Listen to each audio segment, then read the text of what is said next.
Elizabeth, the Blood Countess. 1. Noble lineage and an unusual childhood. Elizabeth Bathory was born in 1560 into the heart of Hungarian nobility. The Bathorys, her family, commanded vast estates and held sway over Central European politics. Their lineage boasted royals, generals, and leaders, including a prince of Transylvania and even distant ties to Vlad the Impaler, the inspiration for Dracula. But this powerful bloodline carried a dark undercurrent.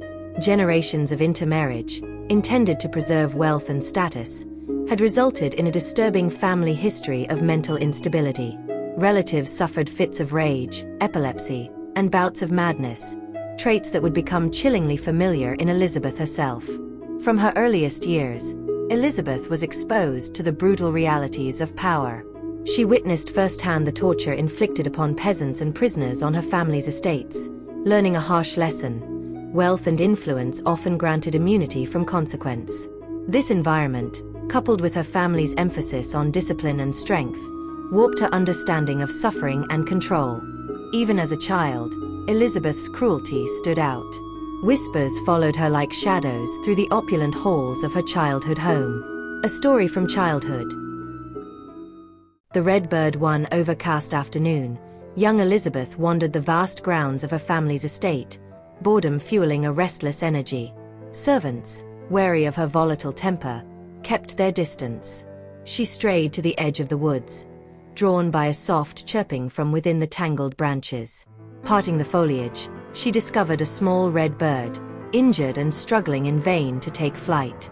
Elizabeth reached out, her fingers delicate yet firm, capturing the bird in her grasp. Its wings fluttered weakly against her palms, but her grip only tightened. A disturbing fascination with the creature's helplessness flickered in her eyes. She held it closer, feeling the frantic beat of its tiny heart against her skin. At first, she stroked its feathers gently, whispering soothing words as if to comfort it. But this tenderness was fleeting. Curiosity, dark and insistent, soon took hold. With a delicate twist of her fingers, she bent one of the bird's wings, watching its struggle intensify. She leaned in, captivated by the sight of something so fragile completely under her control. Her eyes, far too intense for a child her age, held a glint of something predatory. When she finally released the bird, it lay motionless on the grass, its vibrant red feathers stark against the earth. Elizabeth watched it for a moment, tilting her head, as if waiting for it to spring back to life. When it didn't, she shrugged, brushed her hands clean on her dress, and returned to the estate as if nothing had happened. But a servant had witnessed the scene from the shadows, horrified yet silent, too afraid to speak against the young countess. The incident became one of many whispered stories among the staff. Stories of the Bathory girl with cold, curious eyes and a disturbing appetite for inflicting pain. After the incident with the red bird, Elizabeth's childhood continued under the stern, often neglectful guidance of her family. Her parents, preoccupied with maintaining their social and political standing, left her upbringing to servants, tutors, and relatives. Some of these caregivers were known for their harshness, a cruelty that seemed to find an echo in Elizabeth's own behavior. Her developing interests and strange education between the ages of 10 and 12, Elizabeth's education extended beyond the typical pursuits of a noble girl.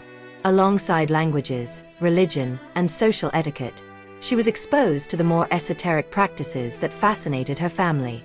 Mysticism, folk medicine, and darker superstitions shaped her worldview. She is said to have observed local healers and alchemists performing strange rituals, instilling in her a fascination with the occult, a fascination that would later fuel rumors of her adult practices. Violent episodes and control over servants even in her youth, Elizabeth displayed a need for control that manifested in cruelty towards those around her. Servants often became the targets of her capricious anger, though her noble status shielded these incidents from the outside world. By her early teens, she had instilled fear in the household staff. She reportedly beat servants for minor infractions, sometimes experimenting with new forms of punishment, taking a disturbing pleasure in their pain and cries. These incidents solidified her sense of power and entitlement, shaping the ruthless countess she would become. An engagement and influences from her betrothed at the tender age of 11, Elizabeth was betrothed to Ferenc Nadasti, a union orchestrated to solidify the power of their two families. Nadasti, though several years her senior, was a figure of considerable influence.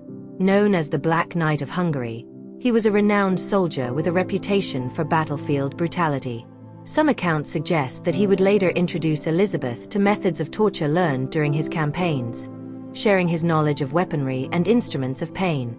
His influence, whether intentional or not, would later be seen in the cruel practices Elizabeth was accused of. The incident in Vienna in her early teens, Elizabeth spent time in Vienna, where she reportedly had an affair with a young man from a lower social class. When her family discovered the relationship, they swiftly put an end to it, punishing both Elizabeth and the young man. It is rumored that during this period, Elizabeth suffered an intense seizure, possibly a manifestation of the epilepsy that ran in her family. This episode may have intensified her existing rage and feelings of injustice, contributing to her growing darkness. Becoming the Lady of Cachtice by age 14, with her marriage to Nadasti fast approaching, Elizabeth began taking on the duties expected of a noblewoman. She learned to manage the Bathory estates, preside over tenant disputes, and assert her authority. However, her approach was often harsh and unforgiving. She maintained strict control over the servants, who feared her more than they respected her. Even at this young age, she was already known for her ruthlessness and an unwavering sense of superiority, traits that would shape her infamous legacy. These formative years hardened Elizabeth, setting her on a path toward the brutal acts she would later be accused of. They solidified her place as one of history's most notorious figures, forever remembered as the Blood Countess.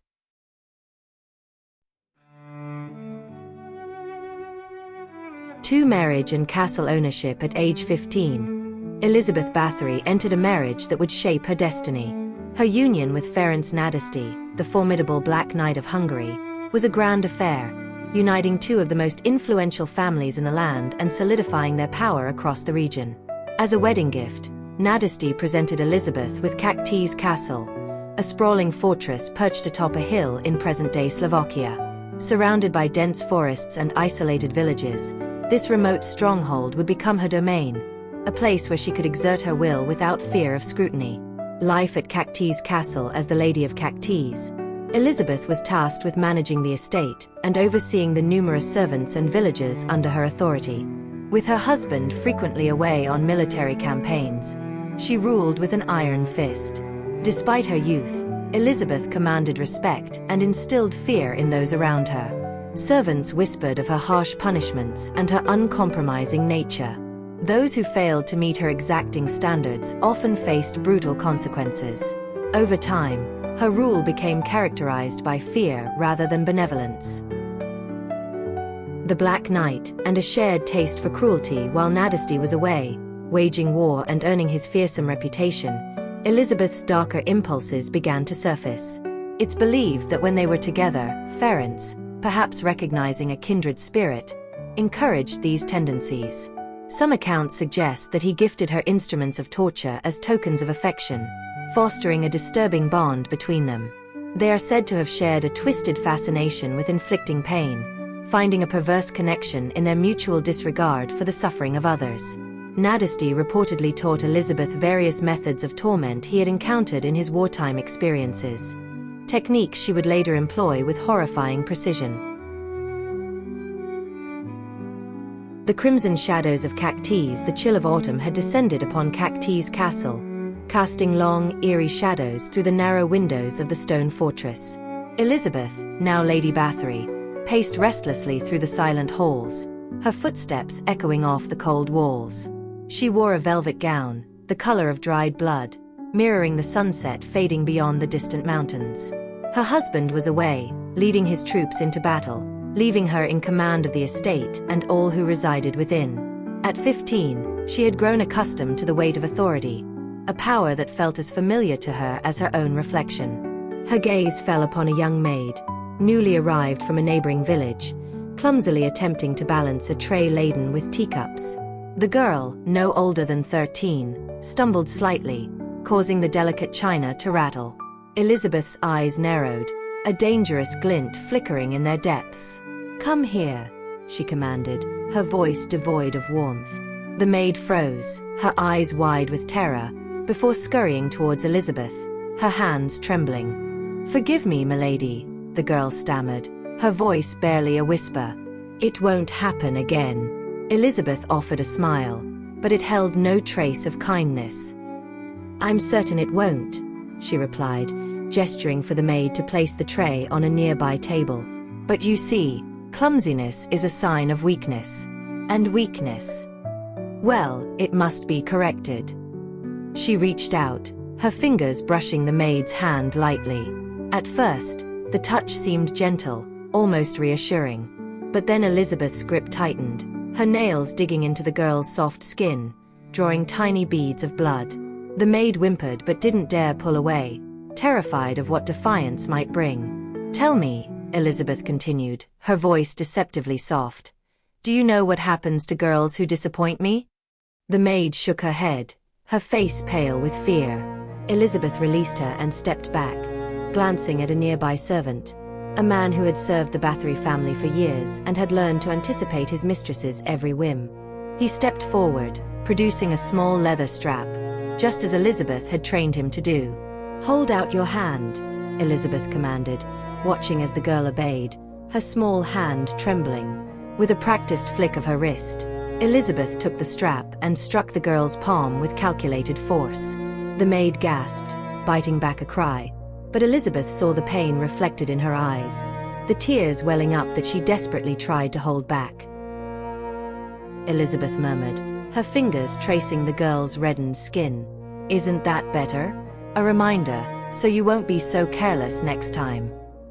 She dismissed the girl with a wave, watching as she stumbled out of the room, leaving a trail of silent tears in her wake.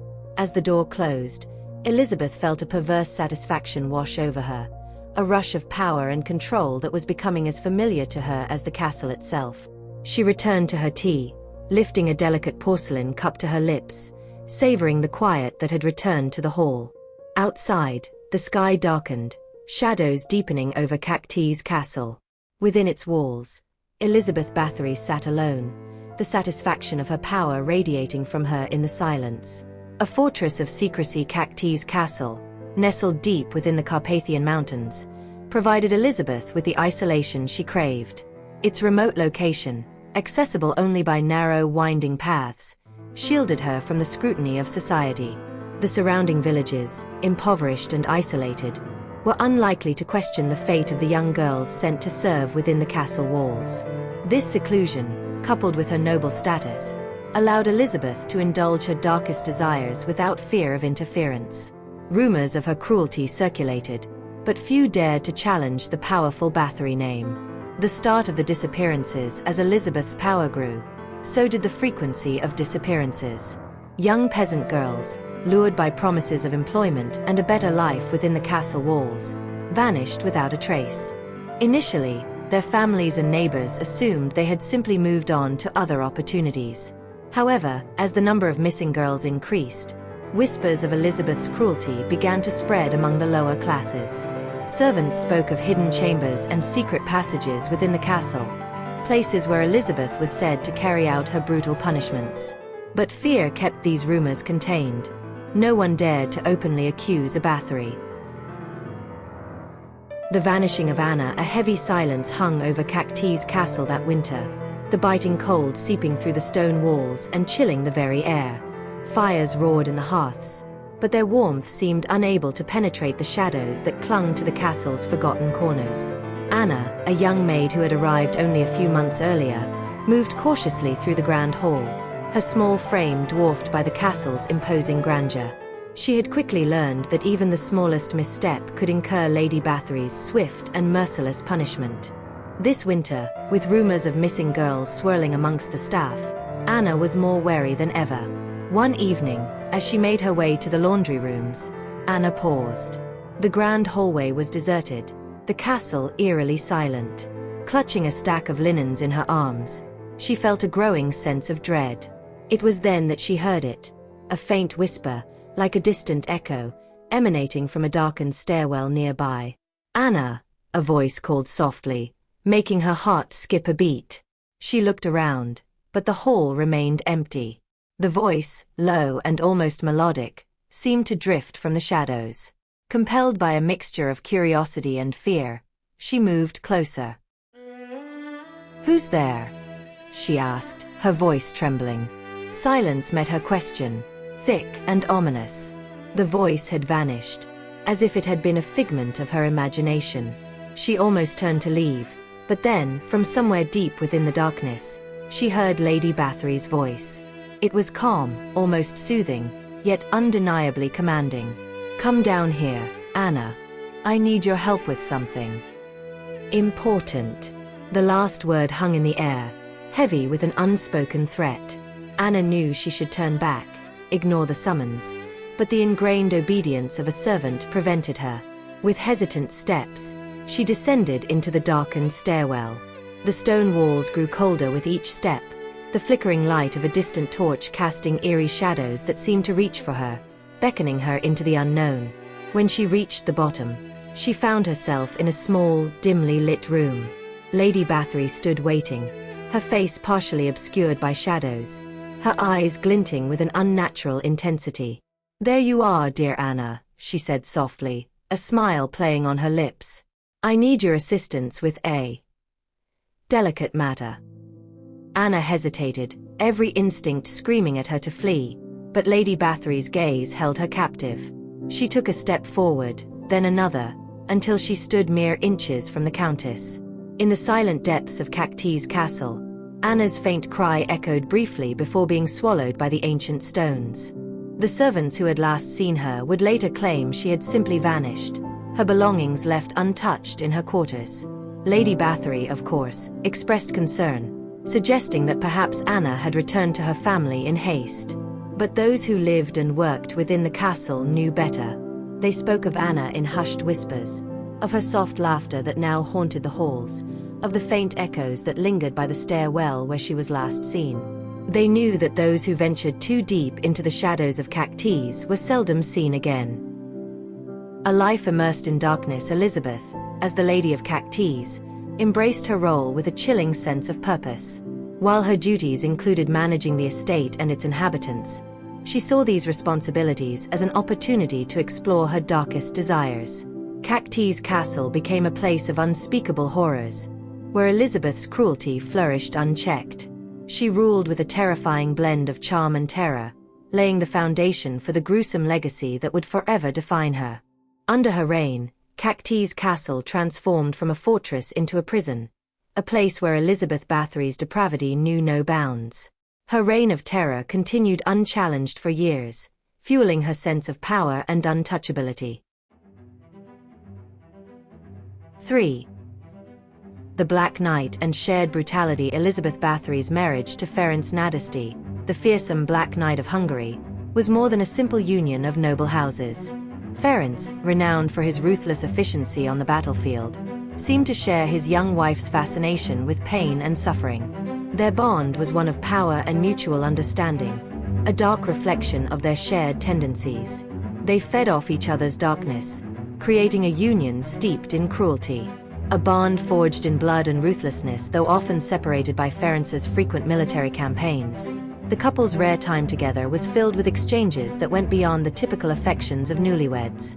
Ferenc, upon recognizing Elizabeth's cruel streak, is believed to have nurtured it, indulging her darkest desires. He introduced her to various instruments of torture encountered on the battlefield, even gifting her weapons used in interrogations and executions. Their relationship became a chilling blend of aristocratic refinement and shared bloodlust. Tokens of affection turned to instruments of pain. When Ferenc returned home from his campaigns, he indulged Elizabeth's dark interests, presenting her with grim relics of war and sharing the brutal methods he had learned during his campaigns against the Ottomans. Chains, iron claws, and an array of spiked instruments reportedly found their way into Elizabeth's private chambers, transformed from tokens of affection into tools of domination. Each gift, in its own way, fueled the escalating horrors within Cachtice Castle. The game of endurance. The grand hall of Cachtice Castle was aglow with the warm light of the evening fire, casting dancing shadows on the stone walls. Ferenc Nadasdy, recently returned from another brutal campaign, reclined in an ornately carved chair. His armor had been removed, but the faint scent of blood and sweat still clung to him. Elizabeth sat beside him, draped in a gown of deep crimson, her gaze fixed on him with an intensity that bordered on worship. "Tell me of the campaign, my love," she purred, her voice low and seductive. She leaned closer as he began to describe the battles, the strategies, the methods he employed to break the spirits of his enemies. She drank in his every word, her fingers lightly tracing the back of his hand, drawing closer as he recounted his victories. "And I brought you a gift," Ferenc said, his voice dropping to a conspiratorial whisper. He motioned to a servant, who hurried forward, presenting a cloth-wrapped object. With a grin, Ferenc unveiled it, revealing a small metal device that gleamed menacingly in the firelight. It was a spiked bridle, an instrument used to subdue unruly soldiers, designed to inflict pain without leaving lasting marks. Elizabeth's eyes widened, her lips curving into a slow, predatory smile. "Shall we?" he asked, his gaze meeting hers with a shared understanding. Elizabeth turned towards the row of servants lined against the wall, each one rigid with fear, barely daring to breathe under her scrutiny. Her eyes settled on a young stable boy, no older than 14, his gaze lowered, his shoulders trembling slightly. "You," she said, her voice soft yet commanding. "Come forward." The boy stepped forward, his face ashen, and bowed deeply. Elizabeth rose, the bridle held delicately in her hands, her eyes tracing its cruel spikes with a mixture of fascination and anticipation. "You know," she said to Ferenc, loud enough for the boy to hear, "obedience is such a fragile thing, easily lost if not constantly reinforced." She turned to the boy, her expression hardening. "Let us test your endurance, shall we?" The boy's eyes widened in terror, but he remained frozen in place. Elizabeth gestured for him to kneel. She fitted the bridle over his head, tightening the leather straps until the metal spikes pressed into his cheeks and forehead. He winced, his face contorted in pain, but he remained silent, knowing that any sound would only invite further punishment.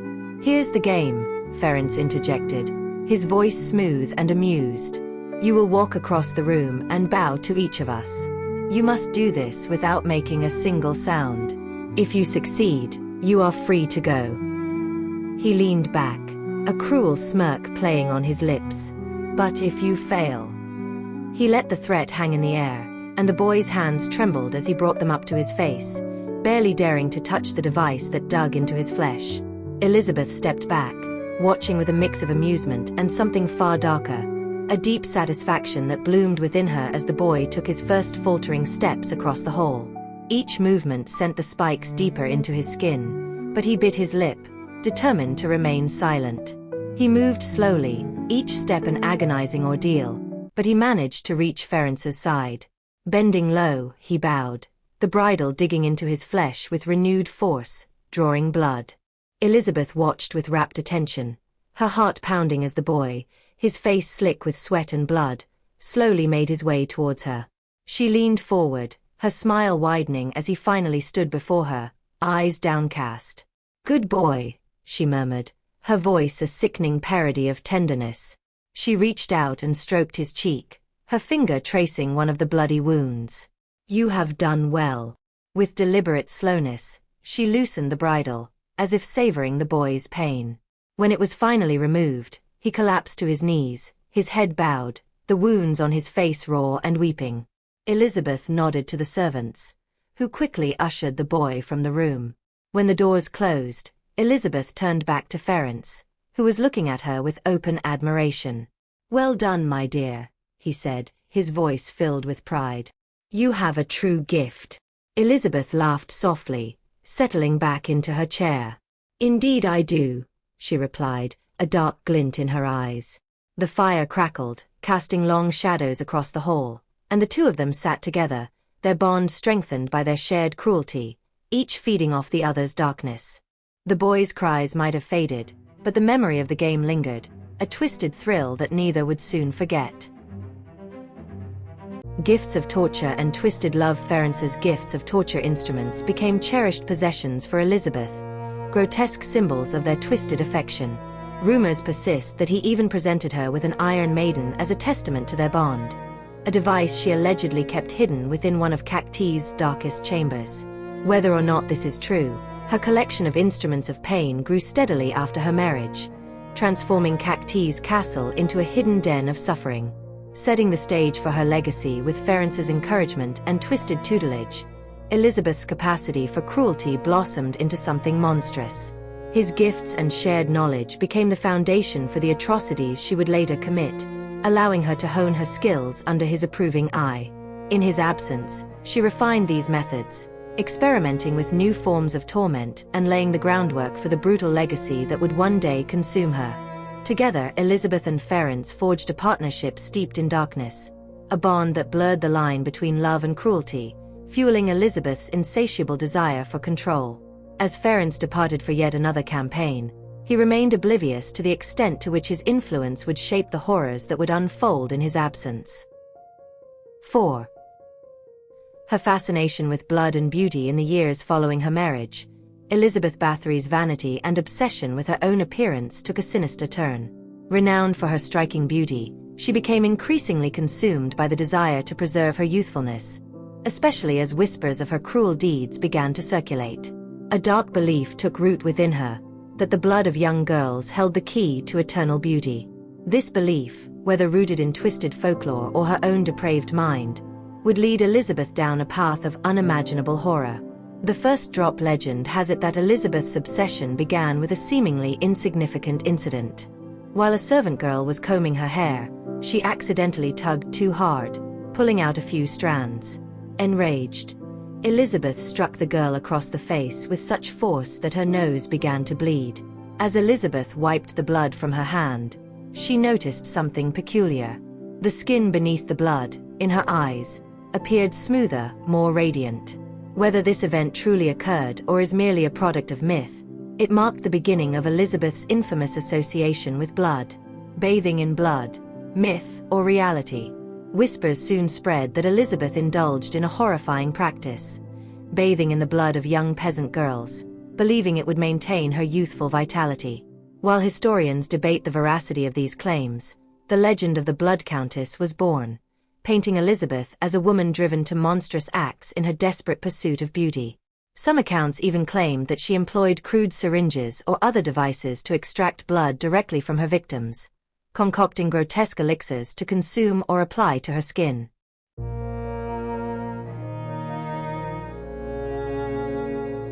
Night had fallen on a small village nestled in the shadow of Cachtice Castle. Inside a dimly lit cottage, a family huddled around the fire, their faces flickering in the warm light.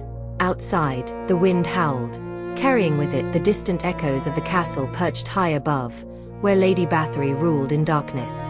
One of the children, a young boy with wide, inquisitive eyes, asked, "Mama, why can't we go near the castle? Why don't the girls who work there ever come home?" The mother exchanged a somber glance with her husband, who nodded, as if granting permission to finally share the truth they had long dreaded. "Because," she began, her voice hushed and trembling, "the castle is cursed, and the lady who rules it, our countess, she is not like other women. She is a witch of sorts, and she takes the young girls of our village to keep herself young and beautiful." The children gasped, their eyes widening in fear, but the mother continued, her words barely above a whisper. "They say that Lady Bathory has found a way to stay young forever," she explained. "But it's not through potions or magic spells. It's through the blood of girls no older than you, girls who are lured into her castle and never seen again." "But how?" the youngest child asked, her voice barely audible. The father cleared his throat and leaned forward, his voice heavy with years of superstition. "She bathes in it," he said, each word laced with dread. "They say she fills her bath with their blood, letting it soak into her skin to preserve her youth. Her servants take the girls to hidden rooms where no one can hear their screams. And once their blood has been drained..." He trailed off, unable to finish the thought. The mother continued, her voice a mere whisper. "Once their blood is gone, the girls are disposed of. They say she hides their bodies in the walls of the castle or buries them in the gardens. where no one will ever find them. The children's faces were pale with horror, but they couldn't look away, captivated by the gruesome tale.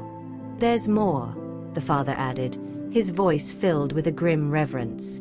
"They say that on certain nights, when the moon is full, she appears on the castle balcony. Her skin glows pale as moonlight, her eyes sharp and cold. And if you're foolish enough to look up at her, you can see it, the red stains on her hands, the glint of blood still wet on her skin. And that's not all," the mother whispered. "Sometimes she smiles. A twisted, horrible smile, as if she's daring someone to try and stop her." The children shivered, casting fearful glances towards the darkened windows, as if the shadow of the Countess might appear at any moment. The mother took their hands, her grip tight and reassuring. "So you must never go near the castle," she warned. "Stay away from its walls, and never let anyone take you there. Keep your heads down and stay out of sight. For the Blood Countess takes what she wants, and no one, not even the strongest man, can stop her." The wind howled louder, and the fire crackled, casting dancing shadows on the walls of the small cottage. In the ensuing silence, the children huddled closer, their young minds filled with the terrifying image of a pale woman draped in crimson, high above them in her impenetrable fortress. Outside, the lights of Cachtice Castle flickered in the distance, a grim reminder that the stories were more than just tales. The rituals of preservation to maintain her youthful appearance, Elizabeth allegedly developed elaborate rituals involving blood, performed in hidden chambers deep within the castle. According to accounts from later trials, she often enlisted the help of trusted servants in these grotesque beauty treatments, holding young girls captive and draining their blood for use in baths and lotions. Her obsession spiraled into increasingly horrific practices, each one aimed at preserving the beauty she prized above all else. Fueling the fear, the rumors of Elizabeth's obsession struck terror into the hearts of the local villagers. The idea of a countess bathing in blood transformed her from a mere noblewoman into a figure of nightmares. Peasant families whispered tales of her depravity to their children, warning them to stay far away from the castle. Young girls who were sent to work at Cachtice were instructed to obey without question, lest they become victims of the countess's insatiable thirst. Reality or legend? Whether Elizabeth truly believed in the rejuvenating powers of blood remains a subject of debate. However, these accounts played a crucial role in her downfall, fueling the accusations against her and solidifying her image as one of history's most infamous figures. Elizabeth Bathory's alleged obsession with beauty through blood remains one of the most enduring and horrifying aspects of her legend, adding another layer to her dark legacy and contributing to the mythos that would long outlive her. 5. Aiding a network of cruel accomplices. As Elizabeth Bathory's sadistic tendencies escalated, so too did the network of individuals complicit in her crimes. Loyal servants and aides, motivated by fear, greed, or a shared thirst for cruelty, enabled her reign of terror. They assisted in capturing, controlling, and ultimately disposing of the young victims brought to Cachtice Castle. While Elizabeth was undeniably the architect of these horrors, she was far from alone in her depravity. The inner circle, Elizabeth's most trusted accomplices, were women who held positions of authority within her household. Dorothea Sentes, known as Dorka, Ilona Jo, Katerina Banica, and a local washerwoman named Anna Darvulia formed her inner circle. Dorka and Ilona, among the first to aid Elizabeth, were entrusted with the most disturbing aspects of her so-called beauty rituals. These women became a feared presence within the castle walls, as much as Elizabeth herself, often taking sadistic pleasure in enforcing her cruel punishments. Recruiting a network of fear under Elizabeth's command, her accomplices scoured the neighboring villages, luring young peasant girls to the castle with promises of employment and protection.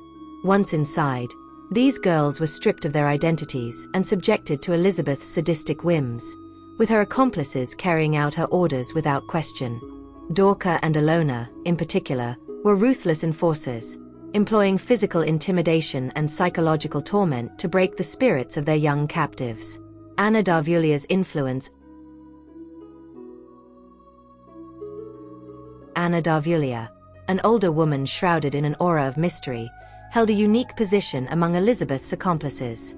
Reputed to be a healer or even a witch, Darvulia is believed to have acted as both an accomplice and a mentor, instructing Elizabeth in dark practices that went beyond mere physical torture.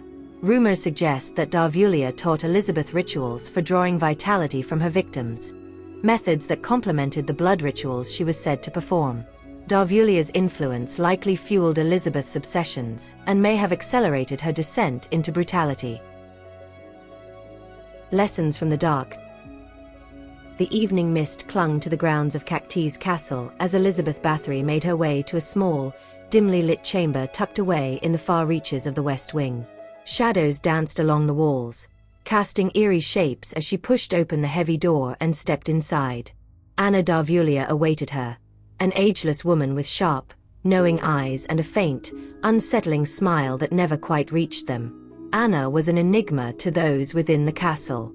To the servants, she was a mysterious healer, a woman whose presence unnerved them. But to Elizabeth, she was something far more, a guide, a mentor in practices that delved into the darkest corners of forbidden knowledge. "Good evening, Countess," Anna greeted, her voice low and raspy, as if carrying the weight of countless secrets.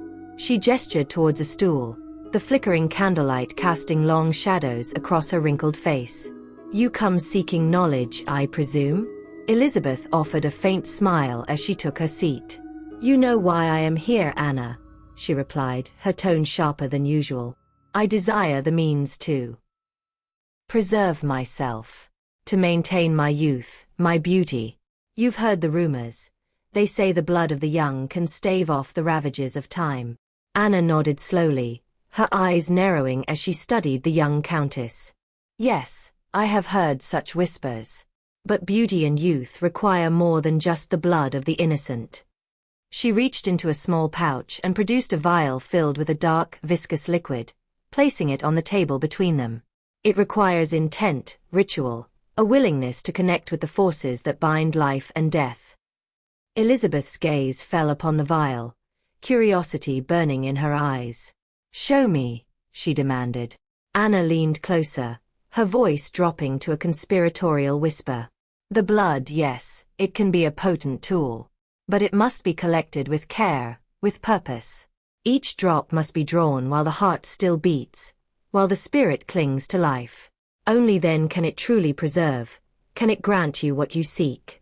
A thrill coursed through Elizabeth, the excitement of discovery mingling with the familiar, cold satisfaction of control. "And how would I collect it?" she asked, her voice laced with a dangerous eagerness. Anna's lips curled into a knowing smile. "There are ways. Methods known to those who do not fear the darker arts. But precision is key. Too much, and you extinguish the very essence you seek. Too little, and it will be for naught." She reached into her pouch once more, this time withdrawing a small silver blade, its edge gleaming wickedly in the candlelight. "Begin with this. A small incision, a shallow wound, enough to release what you need but not enough to extinguish their vitality." Elizabeth took the blade, her fingers tracing its edge as she listened intently. "And then, once the blood flows, you must gather it while it is fresh," Anna instructed. "Mix it with herbs, oils, each ingredient serving a specific purpose. This will create a balm, an elixir to be applied to your skin. But remember, Countess, it must be done in silence, with focused intent, or the magic will dissipate, and the power will be lost." Elizabeth nodded, absorbing every word with a fervent fascination. "And if I desire more lasting results?" Anna's gaze darkened, her voice taking on a more ominous tone. "That requires a greater sacrifice. A willing heart, bound to your will. A servant, perhaps, or a young girl who believes she has been chosen for some noble purpose. The blood must be drained slowly, deliberately, allowing the spirit to linger as long as possible. In this way, the essence of youth, the very life force, can be absorbed." Elizabeth's smile widened, her eyes alight with a terrifying excitement. She had believed she understood power, but this was something entirely new, something beyond the simple pleasures of punishment and control. This was mastery over life itself. "And you will teach me how?" she asked, her voice filled with awe and anticipation. Anna's smile widened, a knowing glint in her eyes. "Yes, Countess. I will guide you in the ways of those who do not fear the darkness. But remember, each act carries a cost. This path will mark you, transform you into something else. Are you prepared for such a transformation?" Elizabeth hesitated for a fleeting moment, but her thirst for power, her desperate need to remain young and beautiful, outweighed any fear. "I am," she declared, her voice unwavering. Anna nodded approvingly. "Then let us begin." Over the following weeks, Elizabeth became Anna's devoted student, her cruelty growing more refined, more precise. With each lesson, each dark ritual, she felt herself slipping further from the realm of ordinary mortals, crossing into a shadowy domain where her desires knew no bounds. And so, in the hidden chambers of Cachtice Castle, the legend of the Blood Countess began to take shape, fueled by the forbidden knowledge of an old woman and the insatiable ambitions of a noblewoman who would stop at nothing to preserve her beauty. Together, they unlocked secrets that would forever haunt the castle walls. Secrets that bound Elizabeth not only to her youthful appearance but to a darkness that would consume her very soul.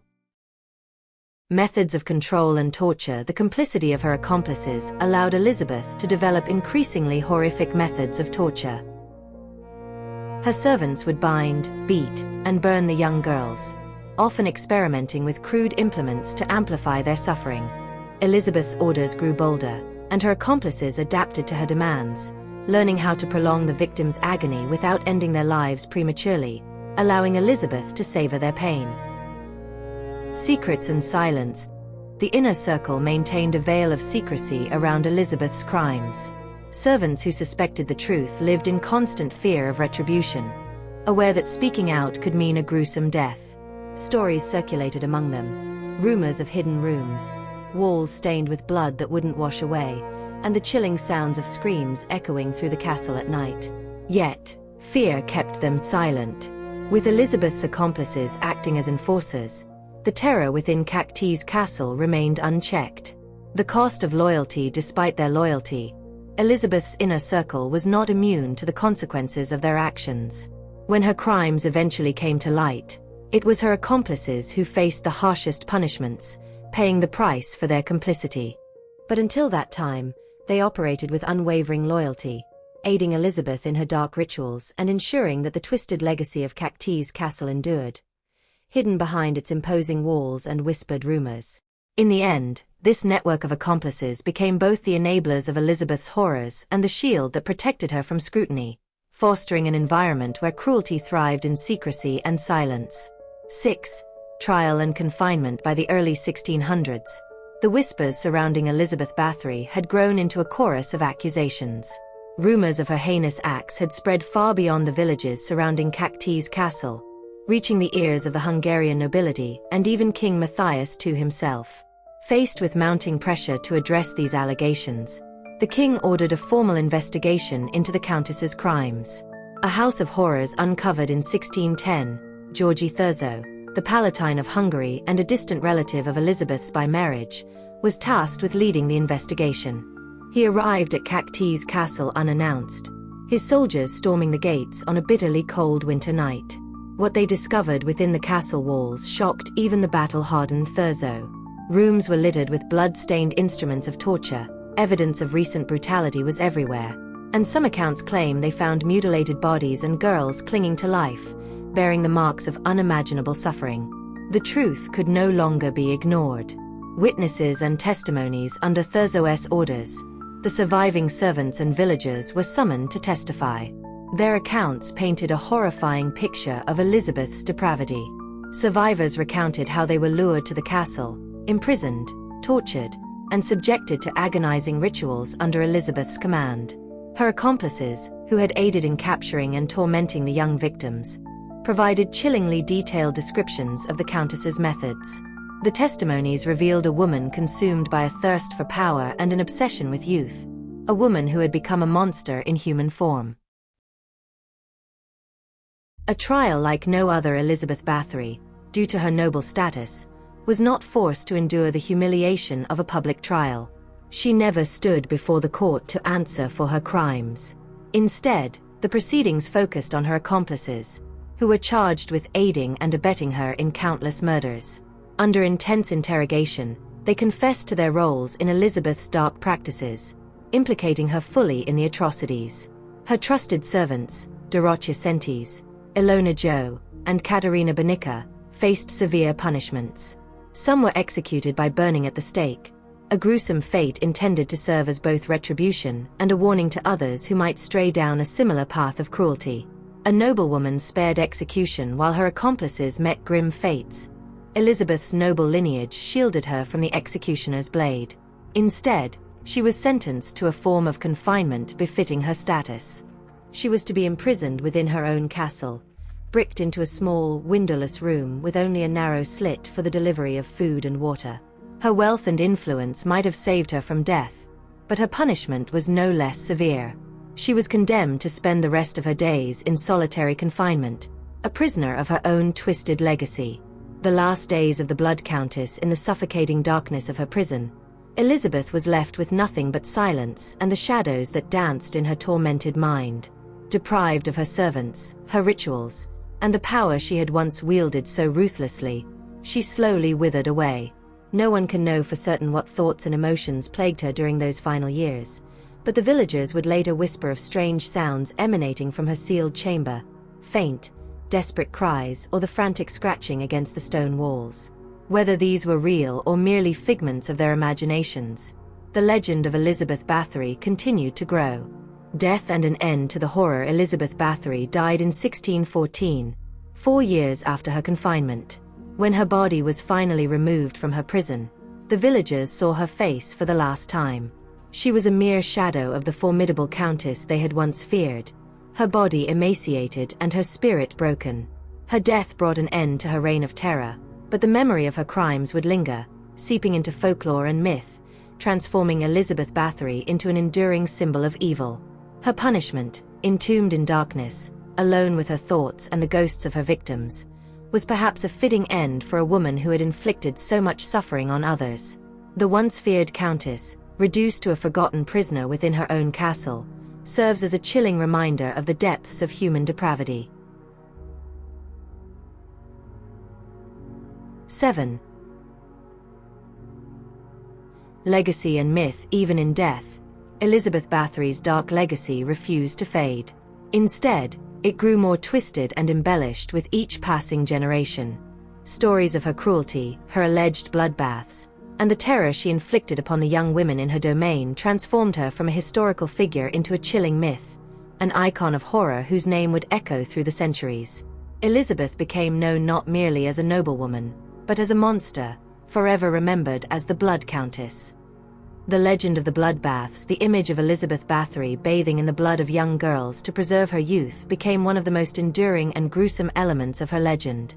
While historians continue to debate the truth of this claim, it captured the public imagination, fueling countless tales of a woman driven to unspeakable acts in her desperate pursuit of eternal beauty.